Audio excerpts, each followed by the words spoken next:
Hello everyone, my name is Joy Al-Sofi and I am from America, but now I live in Hong Kong.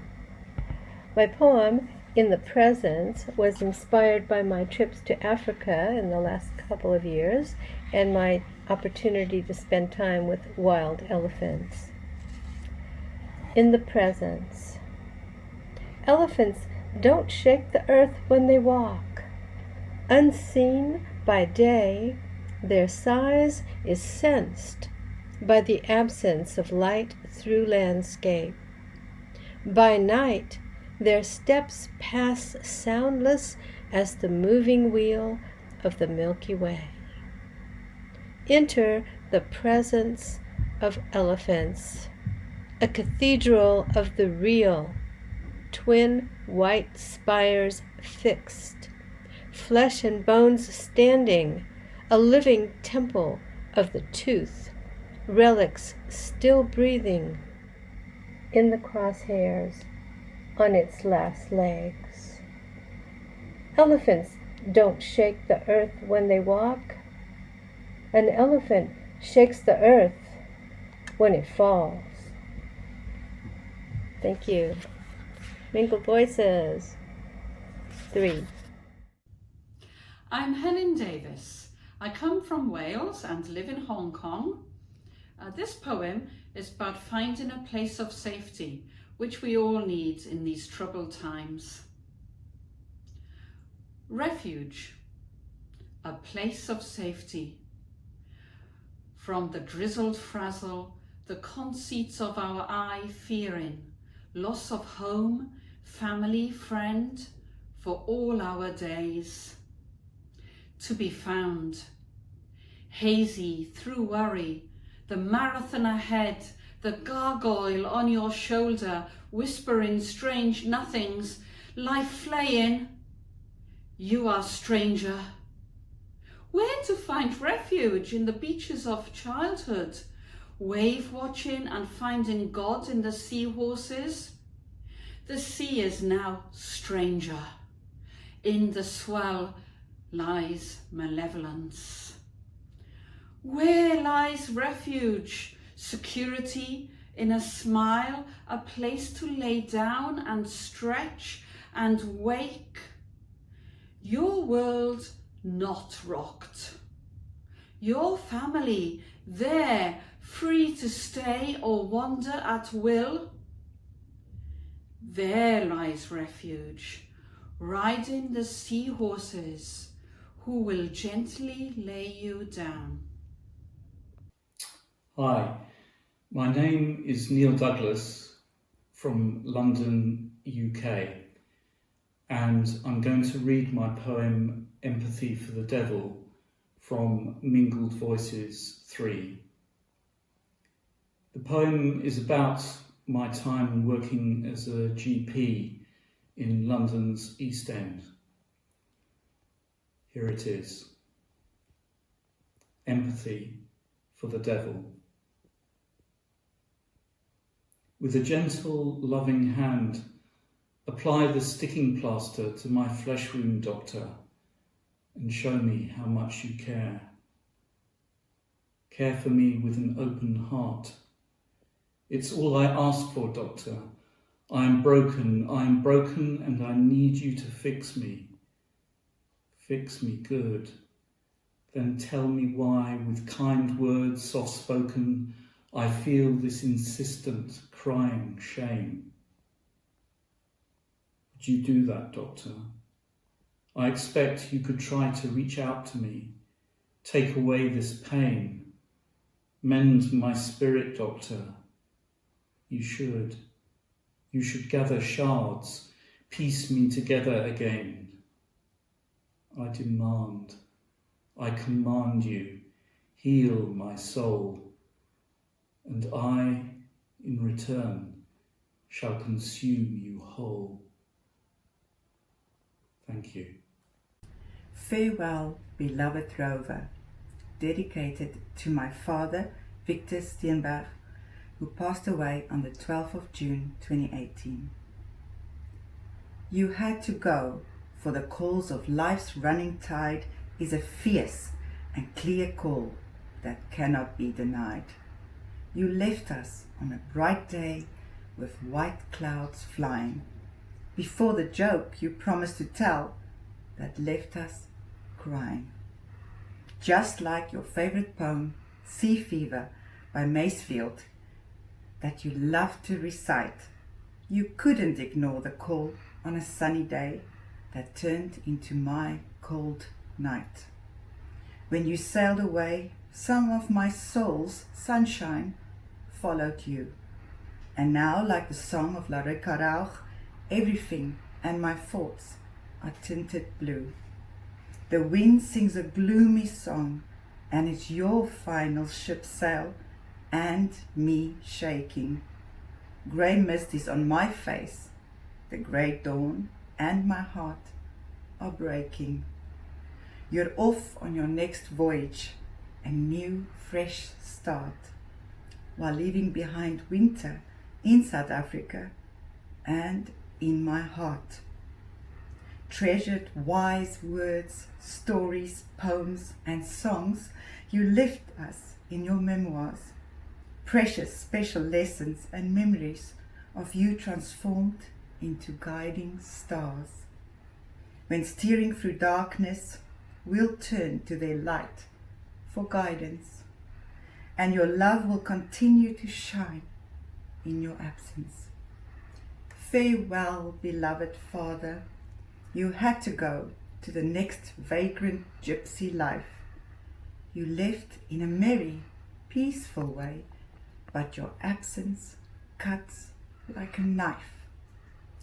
May you enjoy your journey and next adventures as a cheerful, laughing rover, and may you find quiet, peaceful sleep and sweet dreams after the long trip's over. Hello everyone, I'm Christos Koukis, I live in Athens and I come from Greece. I am a poet and director of the International Poetry Festival in Greece.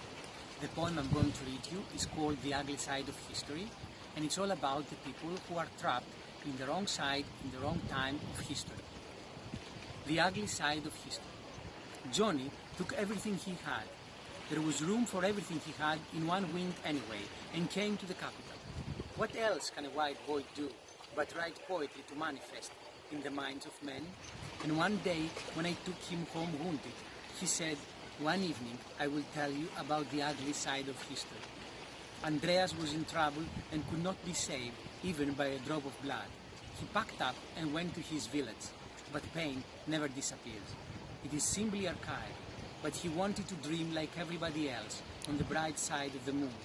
And one night, when I treated him many dreams, he said, "One evening I will tell you about the ugly side of history." Aileen woke up sweating over a dream. She had walked places that were erased and roads that never existed, and she kept thinking, people like us change the world with a song or a glance. And one day, when I brought her medicine, she said, "One evening I will tell you about the ugly side of history." Angel always wanted another body, not his own. He paid every day for the stupidity and the prevention of the world, but he knew very well that love was an unlikely reality, and the most beautiful terror is to love yourself. And one day, when I saved him from his parents, he said, "One evening I will tell you about the ugly side of history." Kat had gone through illegality. She had already gone through boredom, and was always searching for a new activity, a new collision. And as she was beautiful and rich, everything legal was too easy. Besides, paradise has a taste of failure, which is also its value. Kat somewhere, somehow, thrown her microcosm on a pile. And one day that I remained silent so she could cry correctly, she said, "One evening I will tell you about the ugly side of history." With these people, I had always the shocking feeling that I was not right. Thank you. I'm Susan Lavender, Anglo-Italian by birth, but I'm a Hong Konger. My poem, Foul and Feline, is about early 1990s Hong Kong expat life. It was inspired by a Hong Kong-style painting of the owl and the pussycat by my friend and artist, Laurette Roberts. Foul and Feline. It was 1995, Valentine's Day. Lantau was still an island, DB still a real bay. You could only reach Hong Kong by ferry, and 1997 was a local and an expat worry. There were still 2 years left, but passing at an alarming rate, when I heard a Valentine lovebird and his beloved mammal ponder their post-handover fate. The proverbial owl and pussycat sat side by side each day as the 7:20 pea green ferry left the bay. Same seats, in silence or in speech. They were always together, though by no means birds of a feather. Two remittance hippies turned 40, leading broken expat lives. They were two of a kind, though more different species it would be hard to find. They knew England as those who do not only know her, surviving just a little longer in the setting sunlight of our harbour.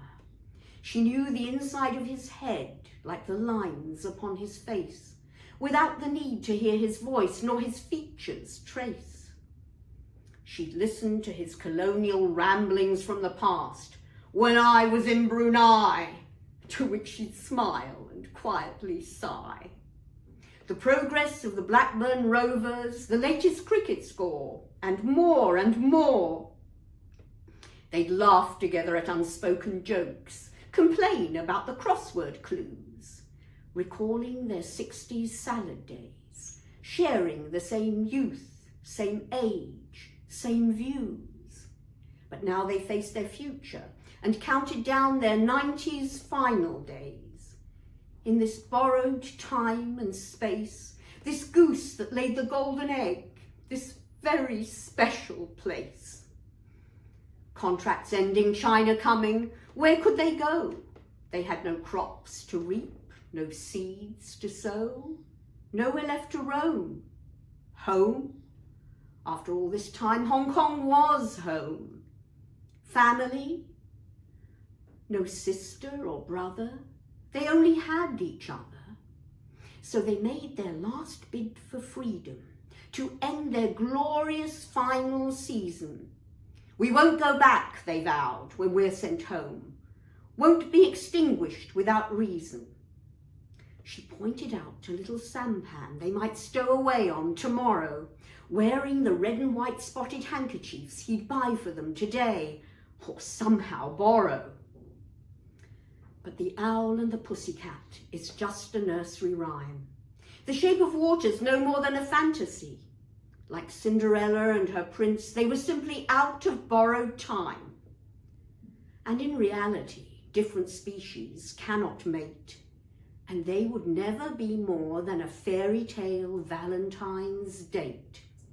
They would never be a couple, for theirs were ties that could not forever bind. She would never share his bed, though she'll always share his mind. There'd be no honey, no more plenty of money, no love song for this owl to sing, for his pussycat no ring. There'd be no dance by the light of the moon, for these two endangered species would be extinct very soon. Their flotsam red and white colours, still sticking firmly to the mast, would be the only remnant symbol left floating of their past, when 1997 shipwrecked and exiled them both on a different shore, and daily ferry rides to Hong Kong with Valentine pipe dreams were no more. That's for Tom, wherever he may be now. Hello everybody, my name is Cheung Lee and I'm here to read to you my poem titled Receptionist. It's about my paternal grandmother's funeral. She passed away about 2 years back, and I was asked to be the receptionist of the ceremony. I sat outside the hall and I received guests and relatives and got from them the white packets. And right after the ceremony I had this feeling of writing a poem. Obviously I miss my grandmother very much. And so here's the result. Receptionist. The clothed table had just been moved outside. I followed, seated, like a ghost. I scanned the objects on the cold white surface as in a crime scene and found the two vases imbalanced. A small piece of the plastic orchid had to go next to the frame. Melinda had asked when the picture was taken, and that was the only question I had. All envelopes came tidier than expected, all names readable, and so I only needed to care about the cash. From 301 to 10,001. That's how Chinese people use odd numbers to avoid double misfortunes. Though I had a few 50s, Canadian dollars, Canadians are more immune to curses. I handed over the program, the white packet, avoiding thank yous. The guy had advised. We said, "You are so thoughtful," as I did to some 6 groups of people in an autopilot mode. The drawer full of black ribbons we didn't touch. A takeaway menu from a nearby restaurant, and a dozen empty packets with a different cover. The choking smell of lily dimmed the corridor. People all came with a film of smoky silk swaying after them like a wedding gown in a neurotic wind. The effect was nearly acoustic. A timely prelude to Massenet's Meditation to be played by my brother. Oh yes, that was his wedding when the picture was taken, when she was only 85 years young.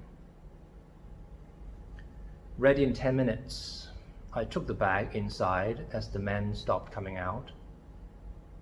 I sat alone in the front.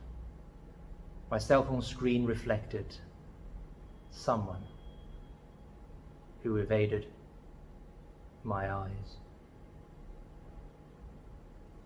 Thank you. Hi, I'm Jun Pan. I live in Hong Kong and I'm Chinese by birth. I'm reading my poem, Escape Overture, on page 106 of Mingled Voices 3. It is the first part of the sequence poem, Escape. Each part of the sequence is associated with a certain music style. Escape, Overture. Black leaves, grey canals, mottled memories. A slope extending into darkness. Shimmering stars, murmuring crowds, crumbled faces. You left. The rose petals you put into the envelope, along with the morning dew, still stay in my drawer. The song I played along with, C'est la vie, c'est la vie, c'est la vie. If only you grabbed my hand that foggy night. If only you kissed my lips under the London plan. Waterways, backyards, the blue moon. Wine bottles, bridge, wuthering trains. I left. Hello everyone. My name is Joanna Radwanska-Williams. I'm originally from Poland, but now I live in Macau. My poem is called Dreams of Evening. It can be found on page 117 of Mingled Voices 3. Dreams of Evening. Now it is morning. I wish it were night. I wish I could roll up like a caterpillar to hibernate and transform. Then after many dawns, my wings would grow, stretched by capillaries of fresh blood. Now it is morning. Outside, the children play at school break. Then they become constrained. When they go home, they will savor fried rice and bitter melon gourd. Evening will roll a veil. At night, we will all dream separate dreams until the alarm time of awakening. I'm José Manuel Sevilla. I'm going to read the poem The Talking Photo that appeared in Mingled Voices 3 and also on my last book published by Proverse called The Year of the Apparitions. And that was my first book published in English. The Talking Photo.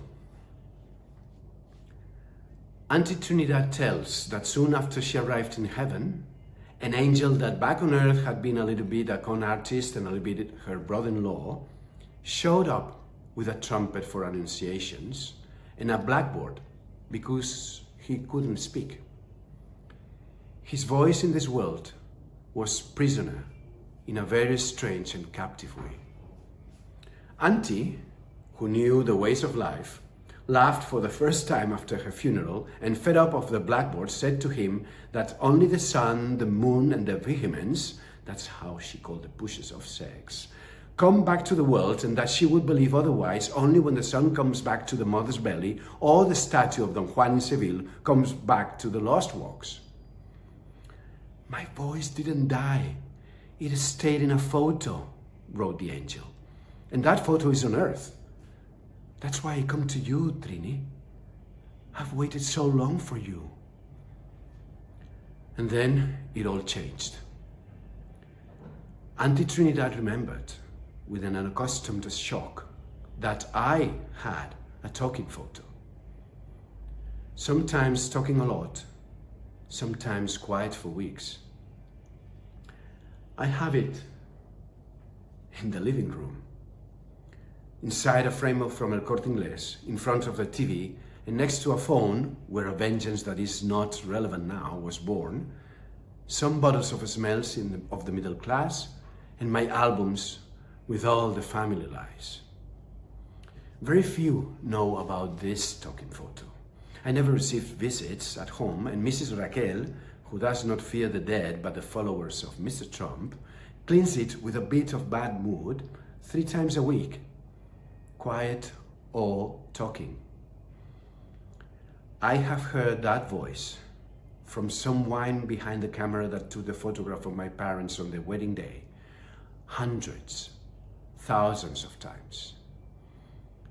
My beliefs guide me without excess and always welcome me when I look at the watch stopped at 8:15 in Hiroshima, or when I take a bath in the waters where the African immigrants sink, or when the shame of being born in a country of thieves burns. These are my secrets. The things that accompany me also have secrets. The switch-off TV with the Twin Towers inside, the phone, the bottles, the albums, and the photo where a hidden man whispers, "It's done tonight at 9. Finally, I know whose is the voice of the talking photo. What I don't know is who listened and why it mattered. She will never tell me. Auntie Trinidad. Hello, good evening. This is Luisa Ternau. I'm going to read my poem, For So Sweet is the Sound of My Lute, which you can find on page 151 of the anthology Mingled Voices 3. First, I want to say a few words to introduce my poem. I grew up listening to a lot of music being played on the lute. Also, I lived and worked for 6 years in Japan. In this poem, reminiscences of a real geisha's interview are interwoven with a European medieval fantasy involving a beggar turned into a famous lute player. who is musing here on the perception of individuals' roles in society and on the toll that the pursuit of artistic creativity may take. So now I'm going to read my poem. For so sweet is the sound of my lute. With an icy look, she dismissed me, stating, most people are in need of society. Only a few by society are needed. I was poor too, but I understood the formula and worked my way to be needed greatly. Cover your wound, she yelled. You obviously made it yourself. It moves no one to pity. Thus, in my youth, I was harangued by a passing courtesan while begging by the main gate for me and my siblings. Now I wander from castle to city, from city to castle. I play my lute in beautiful halls where rich tapestries hang from the wall, mostly obtained by the killing of many people that in life may have been needed or not. Certainly their lot was to die in a battle not fully understood and be swallowed into rapid forgetfulness. I do not sport a self-inflicted wound now. I do not need to elicit pity to get more coins, but in my sojourning abroad, everyone runs to listen to my lute. Thus, I lost the shack I called home, where my siblings were waiting for me. In the notes of my lute, I can only but dream of it. Just the hope to play in heaven after all this wandering makes me go from castle to city, from city to castle and beyond. Along the path I may rest and play my lute to the trees, while I watch the sound reaching for the sun. Good morning, everyone. I'm Anson from Hong Kong, and today I'd like to read to you my poem, The Little One and the Sea. This is a poem about my boy, Arthur. When he was little, he always woke up earlier in the morning. I could not sleep, so I wrote this poem. The Little One and the Sea.